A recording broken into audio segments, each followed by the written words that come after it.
నిఖిల్, కావ్య వీళ్ళిద్దరి పేరు విన్నా, వీళ్ళ పేరు వచ్చినా కూడా అసలు స్టేజ్ దద్దరిల్లిపోవాల్సిందే.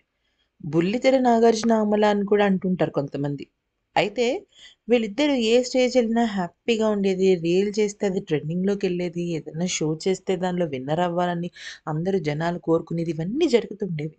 కానీ వీళ్ళిద్దరూ విడిపోయారు. ఎలా విడిపోయారు వీళ్ళిద్దరూ?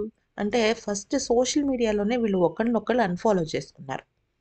అదేంటి? ఎందుకు అన్‌ఫాలో చేసుకున్నారు? ఏమైంది? అని తెలుసుకునే లోపు నిఖిల్ 'బిగ్ బాస్' సీజన్ 8కి వెళ్ళి నాగార్జున స్టేజ్ మీద అడిగిన మొదటి ప్రశ్నకి ఐ యామ్ సింగిల్ అనేసాడు. సింగిల్ అనిన వెంటనే అక్కడ ఏమైంది? అయ్యో! సింగిల్ అంటున్నాడేంటి? అంటే వీళ్ళిద్దరు విడిపోయారా? అని అనుకునే లోపు నిఖిల్ మొత్తం విషయం అంతా కూడా 'బిగ్ బాస్' హౌస్‌లో బయటపెట్టాడు.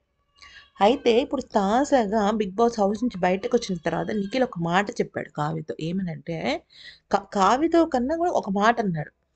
నేను 'బిగ్ బాస్' హౌస్ నుంచి బయటకొచ్చిన తర్వాత నిఖిల్ నిఖిల్‌గా ఉన్న నేను కావ్యతో కలుద్దామని అనుకుంటున్నాను.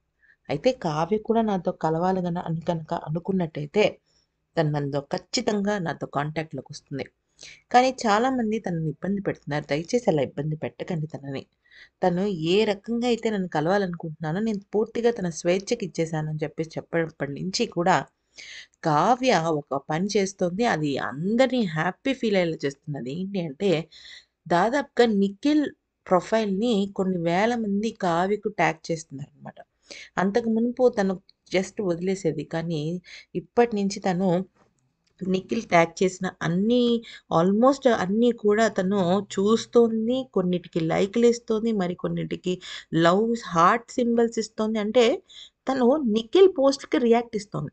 నిజంగా నిఖిల్ మీద అంత కోపమే ఉంటే తను బ్లాకే చేసేది. అలా కాదు కదా! తను నిఖిల్‌ని యాక్సెప్ట్ చేస్తుంది.